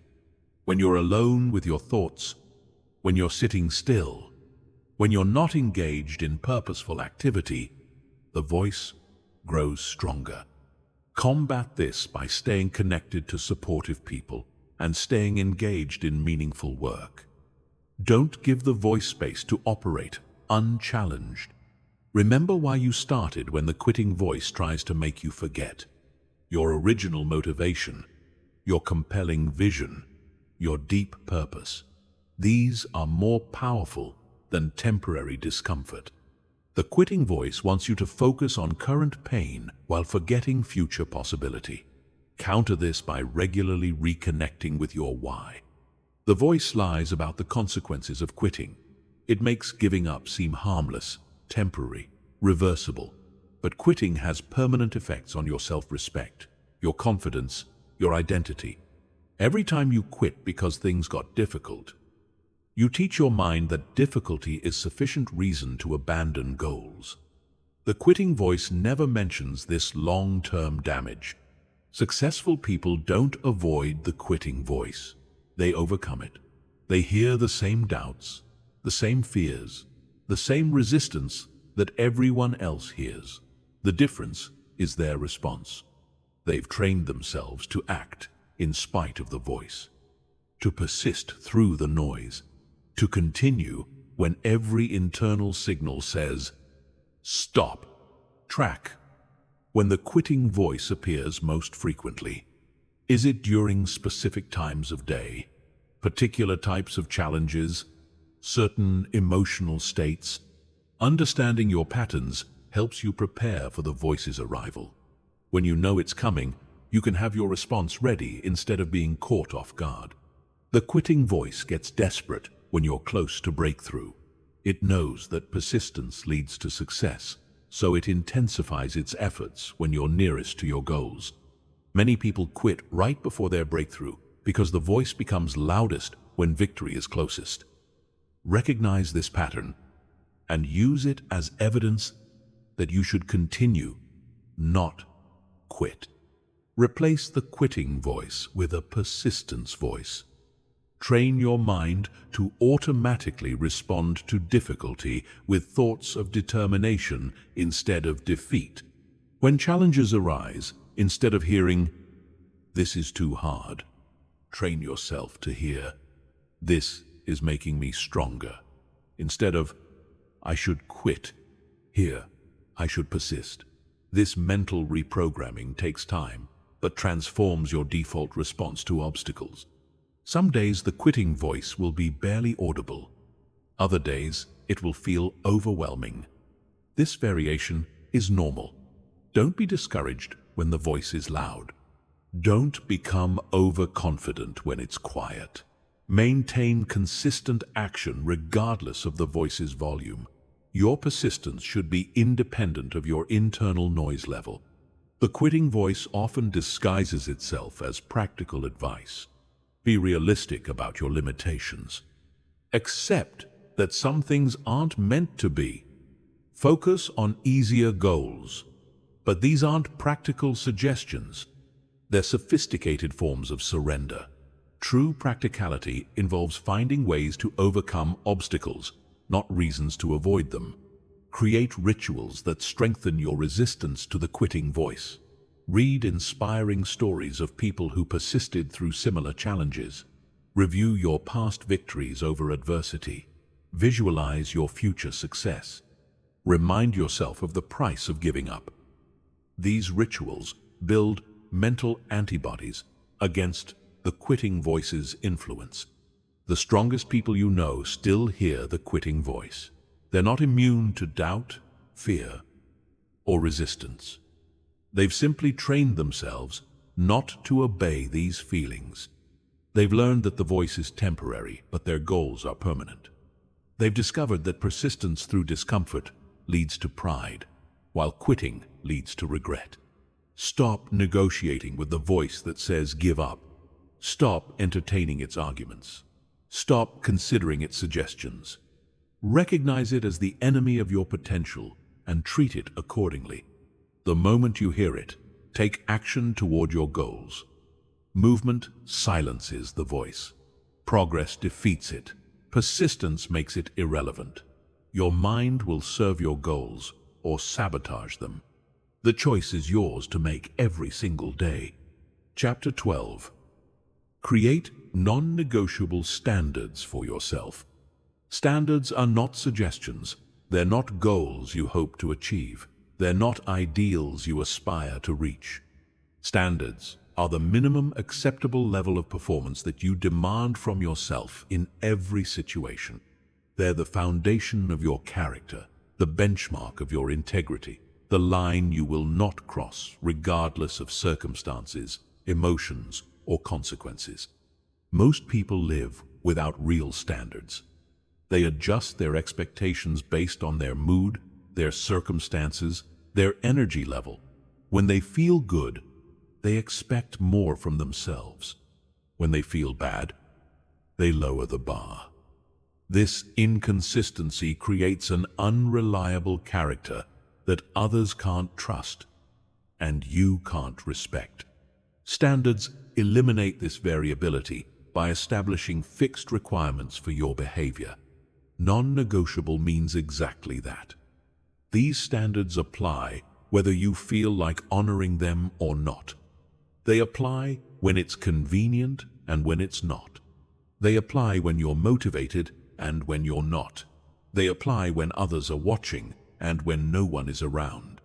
The word non-negotiable removes the option to compromise based on temporary feelings or circumstances. Your standards define your identity more than your goals define your identity. Goals are external targets you aim for. Standards are internal qualities you embody. Goals can be achieved or missed. Standards are either maintained or violated. Goals change based on growth and circumstances. Standards remain constant, regardless of external conditions. Start with basic integrity standards. You keep your word to yourself and others. You tell the truth even when it's uncomfortable. You take responsibility for your actions and their consequences. You honor your commitments regardless of how you feel about them later. These foundational standards create the character required for all other achievements. Excellence standards demand that you give your best effort in every situation. Not perfect results, but genuine effort. Not flawless performance, but full engagement. You don't mail it in because no one is watching. You don't cut corners because it won't be noticed. You don't give less than your best because the task seems unimportant. Excellence is how you do anything, not just important things. Persistent standards ensure that you don't quit when things get difficult. You finish what you start. You work through obstacles instead of avoiding them. You find solutions instead of making excuses. You persist through discomfort, boredom, frustration, and doubt. These standards make giving up inconsistent with your identity. Growth standards require continuous learning and improvement. You read, study, practice, and develop new skills regularly. You seek feedback and apply it. You challenge yourself to move beyond your comfort zone. You view mistakes as learning opportunities rather than failures. Growth becomes a requirement, not an option. Health standards protect your physical and mental well-being. You maintain consistent sleep, exercise, and nutrition habits. You manage stress effectively. You avoid substances and behaviors that compromise your health. You prioritize recovery and restoration. These standards ensure you have the energy and clarity required for everything else. Relationship standards govern how you treat others and how you allow others to treat you. You communicate honestly and respectfully. You honor your commitments to others. You set healthy boundaries. You invest in meaningful relationships while avoiding toxic ones. These standards create a supportive environment for your growth. Write down your non-negotiable standards in clear, specific language. Vague standards are meaningless standards. Instead of, "I will be healthy," write, "I will exercise for 30 minutes every day." Instead of, "I will be honest," write, "I will tell the truth even when it costs me something." Specificity makes standards actionable and measurable. Your standards should challenge you, but be achievable consistently. If standards are too low, they won't drive growth. If they're too high, they'll lead to constant failure and eventual abandonment. Find the level that requires effort and discipline but doesn't require perfection or heroic actions. Enforce your standards without exception. The moment you make an exception, you create precedent for future exceptions. The moment you negotiate with your standards, they stop being standards and become preferences. Consistency in enforcement is what gives standards their power to shape your character and behavior. Review and adjust your standards periodically, but not frequently. As you grow stronger and more capable, your standards should evolve to match your increased capacity. But change them thoughtfully and deliberately, not impulsively or emotionally. Standards should be stable enough to create reliable character, but flexible enough to accommodate genuine growth. Your standards will be tested, especially when you're tired, stressed, or facing difficult circumstances. These tests are not obstacles to your standards. They're the very situations where standards prove their value. Anyone can maintain high behavior when everything is going well. Standards matter when maintaining high behavior is difficult. Expect resistance from others when you establish and maintain high standards. Some people will call you extreme, rigid, or unrealistic. Some will pressure you to compromise, to be more flexible, to lower your expectations. This resistance often comes from people whose own lack of standards makes them uncomfortable with your consistency. Standards create freedom, not restriction. When you know exactly what you will and won't accept from yourself, decision-making becomes simpler. You don't waste energy debating whether to do the right thing. You don't struggle with choices that contradict your values. Standards eliminate internal conflict by providing clear guidelines for behavior. Your standards influence everyone around you. People observe how you treat yourself, how consistently you honor your commitments, how steadily you maintain your principles. This observation either inspires them to raise their own standards or makes them uncomfortable with their lack of standards. Either way, your consistency creates positive influence. Start with one non-negotiable standard and perfect it before adding others. Choose something that aligns with your values and challenges your current level of consistency. Commit to maintaining this standard for 30 days without exception. Once it becomes automatic, add another standard. Build your character systematically, one standard at a time. Remember that standards are not about perfection. They're about consistency. You won't meet them perfectly every time, but you'll meet them intentionally every time. When you fall short, you acknowledge it, learn from it, and immediately return to your standard. Standards create resilience by providing a clear path back to integrity after any failure. Non-negotiable standards transform you from someone who hopes to succeed into someone who demands success from themselves. They convert good intentions into reliable actions. They turn temporary motivation into permanent character. They make excellence a habit rather than an accident. This is how you build a mind that never gives up, by creating standards that never allow giving up. Chapter 13. Visualize success while working through failure. Your mind cannot distinguish between a vividly imagined experience and a real one. This neurological fact is either working for you or against you every single day. If you constantly visualize failure, your mind prepares for failure. If you consistently visualize success, your mind prepares for success. Most people use this powerful tool backwards, imagining everything that could go wrong while hoping everything will go right. Visualization is not wishful thinking. It's mental rehearsal. When you visualize success while working through current failures, you're programming your mind to recognize opportunities, maintain hope, and persist through difficulty.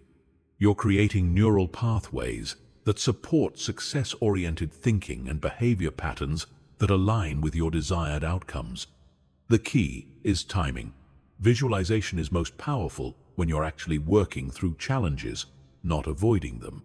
When you're in the middle of failure, struggling with setbacks, facing obstacles, that's when visualization serves its highest purpose. It keeps your mind connected to possibility while your body handles current reality. Effective visualization is specific, detailed, and multisensory. Don't just imagine achieving your goal. Imagine the specific moment of achievement. What do you see? What do you hear? What do you feel physically and emotionally? Who is there? What are they saying? The more detailed your visualization, the more real it becomes to your subconscious mind. Visualize the process, not just the outcome. See yourself persisting through the exact type of difficulty you're currently facing. Imagine yourself finding solutions to similar problems. Visualize yourself maintaining composure during comparable stress. This process, visualization, builds confidence in your ability to handle challenges and reinforces your identity as someone who persists. Use visualization to rehearse your response to future obstacles. Imagine potential setbacks and visualize yourself handling them with grace, determination, and resilience. This mental preparation reduces the shock of actual setbacks and provides pre-planned responses to difficulties. When challenges arise, you've already practiced handling them mentally. Visualization should include the emotions of success, not just the circumstances of success. Feel the pride of achievement. Experience the relief of overcoming obstacles. Sense the joy of reaching your goal. These emotional rehearsals are particularly powerful because emotion drives behavior more than logic drives behavior. When you associate positive emotions with persistence, persistence becomes automatic. Create a regular visualization practice, not just crisis visualization. Spend time each day mentally rehearsing success, ideally during quiet moments when your mind is relaxed and receptive. This consistent practice builds familiarity with success and trains your mind to default toward positive outcomes rather than negative ones. Combine visualization with affirmation to strengthen the mental programming. While visualizing success, affirm your capabilities, your determination, your worthiness of achievement. Say things like, "I am capable of overcoming any obstacle. I find solutions to every problem. I persist until I succeed." These affirmations, combined with vivid imagery, create powerful mental conditioning. Use past successes as foundation for future visualizations. Remember times when you overcame significant challenges, achieved difficult goals, or persisted through tough periods. Use these memories as evidence that success is possible and as foundation for imagining even greater achievements. Past victories prove your capability for future victories. Visualization during failure serves a crucial psychological function. It maintains hope. Hope is not passive optimism. Hope is active expectation that generates persistent effort. When you can see success clearly in your mind, even while experiencing failure in reality, you maintain the motivation necessary to continue working toward your goals. The contrast between current reality and visualized success creates productive tension. This tension generates energy for change, motivation for action, and determination for persistence. Without visualization, current failure can feel permanent. With visualization, current failure feels temporary and transformative. Make your visualizations bigger than your current problems. If you're facing small obstacles, visualize overcoming large ones. If you're dealing with minor setbacks, imagine recovering from major ones. This mental stretching builds confidence and perspective that makes current challenges feel manageable by comparison. Group visualization can amplify individual visualization. Share your vision with supportive people who believe in your potential. Ask them to help you hold the vision during difficult times. When your own visualization feels weak, borrow strength from others who can see your success clearly. Document your visualizations to make them more concrete. Write detailed descriptions of your imagined success. Draw pictures that represent your goals. Create vision boards that display your desired outcomes. These physical representations reinforce your mental images and provide external reminders of your internal vision. Expect your visualization to feel unrealistic at first, especially when you're struggling with current failures. This disconnect between imagination and reality is normal and necessary. The purpose is not to create immediate belief, but to create gradual familiarity with success. Over time, what seems impossible becomes improbable, then possible, then inevitable. Use visualization to maintain long-term perspective during short-term difficulties. Current failures are temporary events in a longer success story. Visualization helps you remember that today's struggle is tomorrow's strength. Today's obstacle is tomorrow's testimony. Today's failure is tomorrow's foundation. Remember that visualization without action is delusion, but action without visualization is often misdirected. You need both clear vision and consistent effort. Visualization provides direction for your action. Action provides foundation for your visualization. Together, they create the unstoppable combination of knowing where you're going and being willing to do what it takes to get there. Your mind is either imagining success or imaging failure. There is no neutral visualization.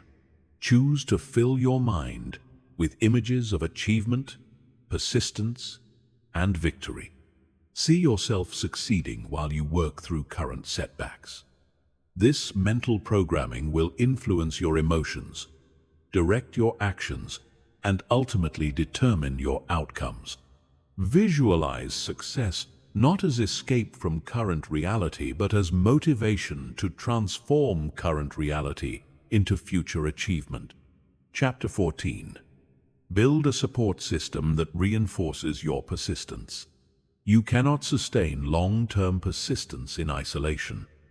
The people around you either strengthen your resolve or weaken it.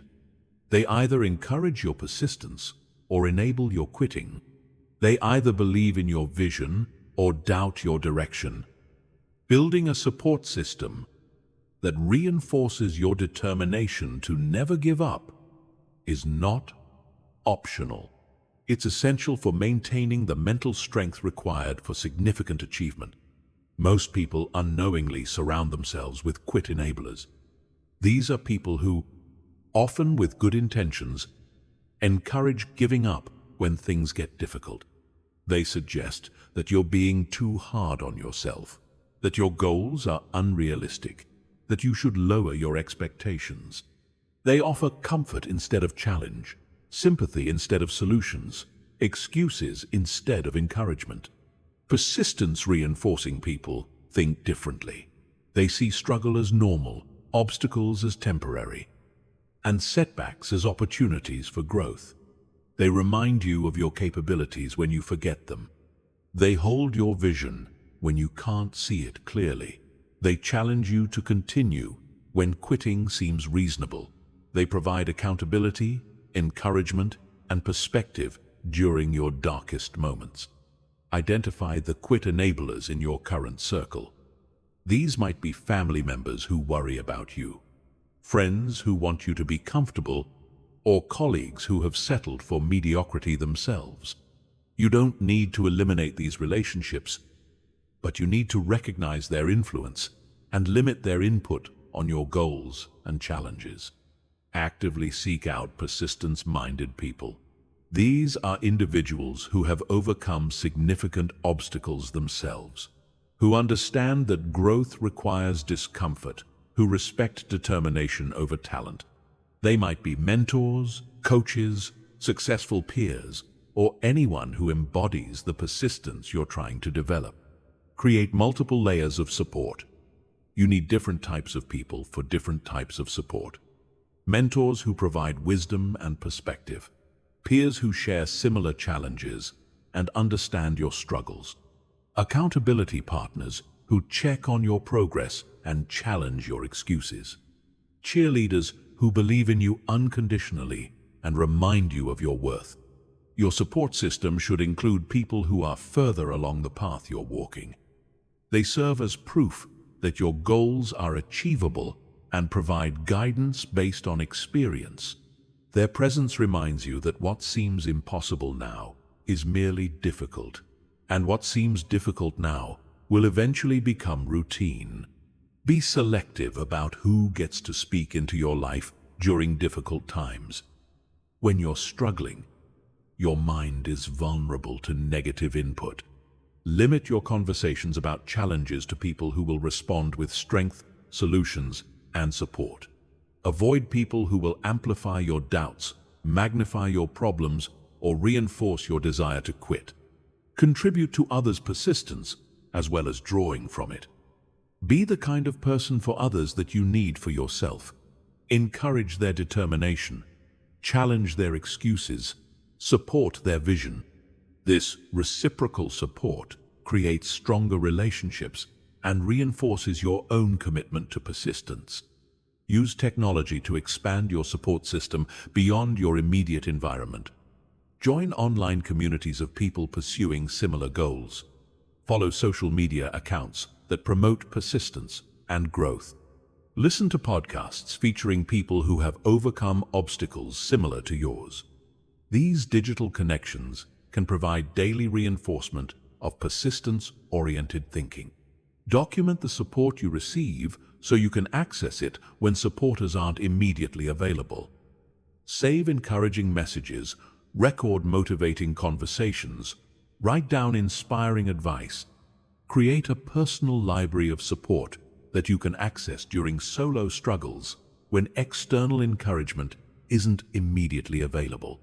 Set boundaries with people who consistently undermine your persistence. Some people feel threatened by your determination because it highlights their own lack of commitment. They may actively sabotage your efforts through criticism, distraction, or temptation. Protect your mental space by limiting exposure to these influences. Communicate your goals and standards clearly to your support system. Help them understand what kind of support serves you best. Some people need gentle encouragement. Others need firm challenges. Some benefit from detailed advice. Others prefer simple presence. Guide your supporters in how to support you most effectively. Remember that asking for support is not a sign of weakness. It's a sign of wisdom. Every successful person has relied on others for encouragement, accountability, guidance, and perspective. Lone wolf persistence is a myth that leads to unnecessary struggle and premature quitting. Be patient with supporters who don't always understand your vision or methods. People can only support you from their own level of understanding and experience. Accept support in the spirit it's offered, while maintaining clarity about your own direction and standards. Regularly evaluate and adjust your support system. As you grow and your challenges evolve, your support needs may change. People who were helpful at one stage might not be as helpful at another stage. This doesn't make them bad people. It makes them wrong fits for your current needs. Build redundancy into your support system. Don't depend on one person for all your support needs. If your primary supporter is unavailable, traveling, or dealing with their own challenges, you should have backup sources of encouragement and accountability. Your support system should challenge you to become better, not just feel better. The goal is not comfort during difficult times. The goal is growth through difficult times. Surround yourself with people who love you enough to challenge you, who care about you enough to hold you accountable, who believe in you enough to refuse to let you quit on yourself. The quality of your support system often determines the length of your persistence. Strong support extends your endurance. Weak support shortens your resolve. No support guarantees premature quitting. Invest in building relationships with people who share your commitment to growth, your dedication to excellence, and your refusal to give up when things get hard. Chapter 15. Make persistence your identity, not just your strategy. Strategy is what you do. Identity is who you are. When persistence is just a strategy, you use it when it's convenient and abandon it when it's not.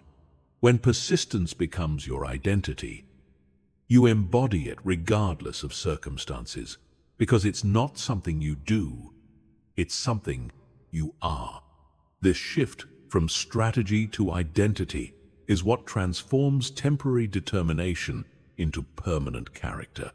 Your identity determines your actions more than your intentions determine your actions.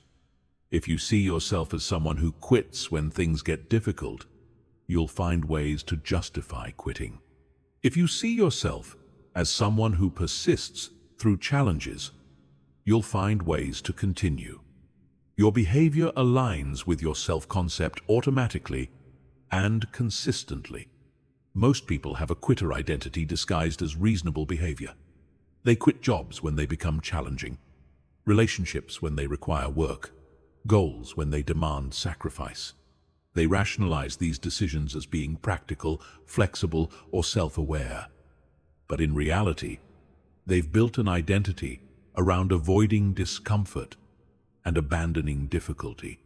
Building a persistence identity requires changing the story you tell yourself about who you are. Instead of, "I'm someone who struggles with follow-through," you say, "I'm someone who finishes what I start." Instead of, "I tend to give up when things get hard," you say, "I get stronger when things get hard." Instead of, "I'm not good at sticking with things," you say, "I'm the kind of person who persists until I succeed." Your persistence identity must be based on evidence, not just affirmation. Empty self-talk without supporting actions is meaningless. You build identity through consistent behavior that proves your character to yourself. Every time you persist when you want to quit, you're adding evidence to your persistence identity file. Start small to build identity systematically. Choose minor situations where you can demonstrate persistence and use them as identity-building exercises. Finish books you start reading. Complete workouts, even when you're tired. Honor commitments even when they become inconvenient. These small demonstrations build the foundation for larger persistence challenges. Language shapes identity more than most people realize. Stop saying, "I'll try," and start saying, "I will." Stop saying, "I hope," and start saying, "I know." Stop saying, "I might," and start saying, "I am." The words you use to describe your intentions create expectations that influence your actions. Persistence identity includes embracing difficulty as opportunity rather than avoiding difficulty as threat. When you identify as someone who persists, you start looking forward to challenges because they provide opportunities to express your character. Obstacles become chances to demonstrate who you are rather than reasons to become someone else. Your persistence identity should be internal, not dependent on external recognition. You persist because it's who you are, not because others are watching.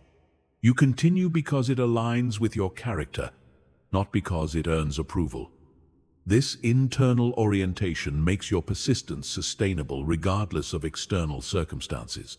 Collect and celebrate persistence evidence regularly. Keep a record of times when you persisted through difficulty, overcame obstacles, or achieved goals through determination. Review these experiences frequently to reinforce your identity as someone who doesn't give up. This evidence becomes the foundation of unshakable self-confidence. Surround yourself with reminders of your persistence identity. Use visual cues, written statements, or symbolic objects that reinforce who you are. These external reminders help maintain internal clarity about your character. especially during moments when persistence feels difficult or uncertain. Your persistence identity must be tested to become real. Untested identity is just theory.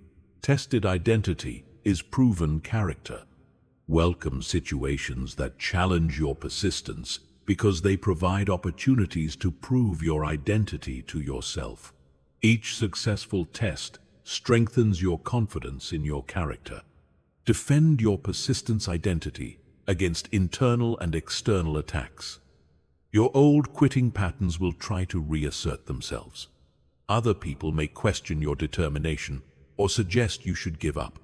Recognize these as attacks on your identity and respond by demonstrating your character more strongly, not by explaining or justifying it. Persistence identity creates consistency across all areas of life.